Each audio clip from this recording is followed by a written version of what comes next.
Hi everyone, I'm Eric. In this generally recognized as safe episode, we're going to bake a chicken in salt. This is a method popularized by the Hakka people. We're also going to put a little twist to it by using Maqaw pepper as a rub. Maqaw pepper is a type of mountain pepper that's indigenous to Taiwan. Even though it sounds similar, it actually has nothing to do with the place Maqaw.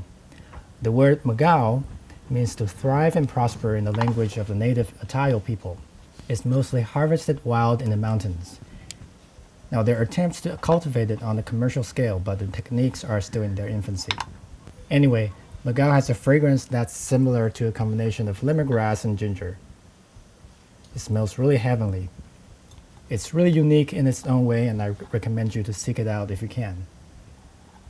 Usually you'll find it sold in dry form, which is what you're seeing here. The dry form is very hard. The dry form has a somewhat different fragrance and flavor than the kind I'm actually going to use today. The kind I'm going to use today is not dried, but has been preserved in salt. Honestly, I've found that a non-dried version tends to keep longer and has a lot more punch, and also a much more pronounced flavor.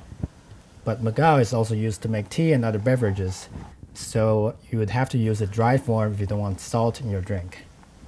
By the way, I've actually used it to make a wheat beer to fantastic effects. Its refreshing and crisp profile is really the perfect match with coriander and this type of beer. Anyway, the dry form has a couple months of shelf life before it loses its fragrance. I like to keep mine vacuum sealed and refrigerated or frozen. That gives it about another 6 months, give or take. So we're going to use magao as our main ingredient today. We're going to rub the chicken with salt. So we're going to pound it with salt, so it helps break down the peppercorn. I'm also going to throw in a few other spices. Here we have dried galangal. This is not traditionally used in this dish, but it goes nicely with everything else. We're also going to add some star anise, some cinnamon bark, we got fennel seeds,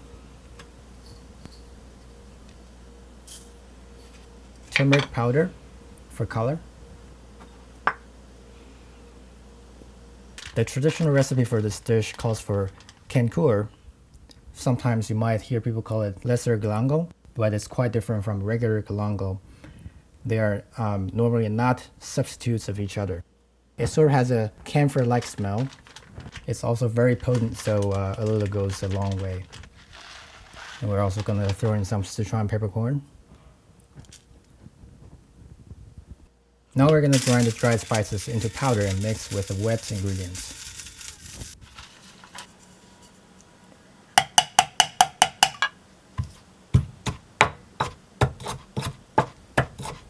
And we're going to thoroughly rub the chicken with a mixture, both inside and outside.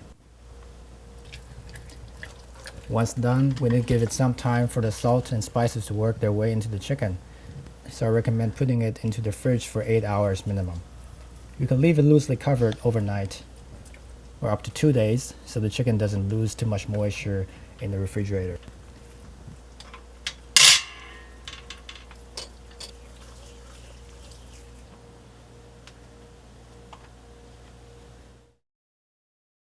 And once we take the chicken out of the fridge, we're going to steam it for 30 minutes before baking it. Okay, now that the chicken is done steaming, we're going to let it cool down and dry a little bit.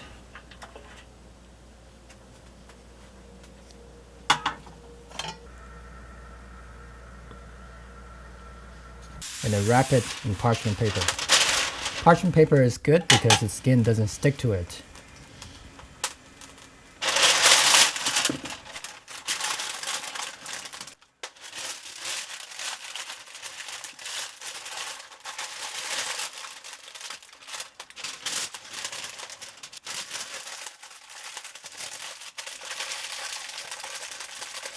And then we wrap the whole thing in foil so the liquid doesn't seep through.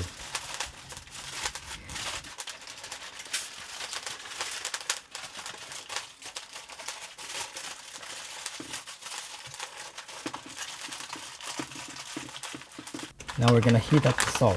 In this recipe, salt does not really come in contact with the chicken, so it really just serves as a heat conductor.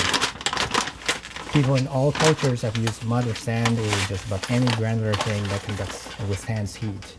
But the Hakka people have always relied on salt to preserve food, so salt was rarely available for use. I'm using poor sea salt here because it's easier for me to get in large packages. You can use finer salt, it shouldn't really make a difference. The salt doesn't come in contact with the food, so the type of salt doesn't really matter. I keep using the same salt every time for the steak. Now if we just dump the salt in the wok and wait for it to heat up, it's going to take a really long time for the heat to distribute evenly.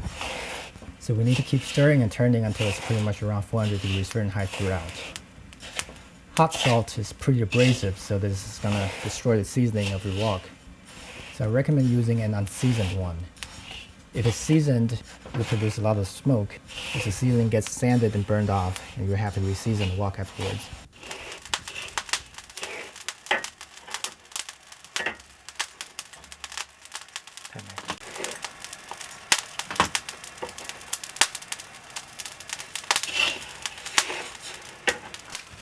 Now we're going to transfer the wrapped chicken into the Dutch oven and bury it with the rest of the hot salt. One way to bake the chicken is to bury it in the hot salt and continue cooking it on the stovetop with a lid. But at home, this is going to take much longer, so we're going to take a shortcut. We're going to put everything in the Dutch oven and bake it in the oven. This is still true to the spirit of the dish because the oven keeps hot, while the salt still acts as a primary heat conductor instead of convection.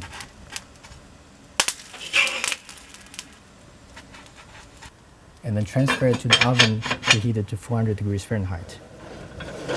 We're going to let it bake for 30 minutes, but this depends on the size and breed of the chicken. Today we're using a heritage breed free-range chicken that weighs about 4 to 5 pounds.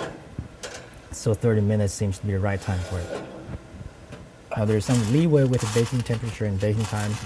The way we're doing it today leaves a lot of residual moisture, but that's also because I cheated and didn't let it sit in the fridge for 2 days this time.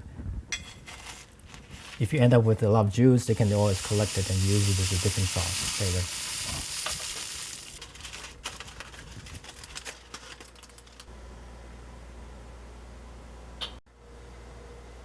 Now the chicken has come out of the oven.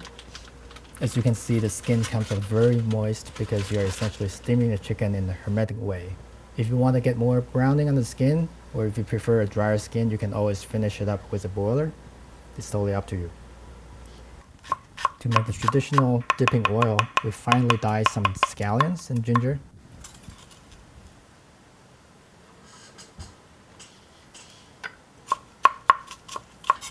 And heat up some vegetable oil until smoking hot, and we're going to pour it over. You can either cut up the bird like this,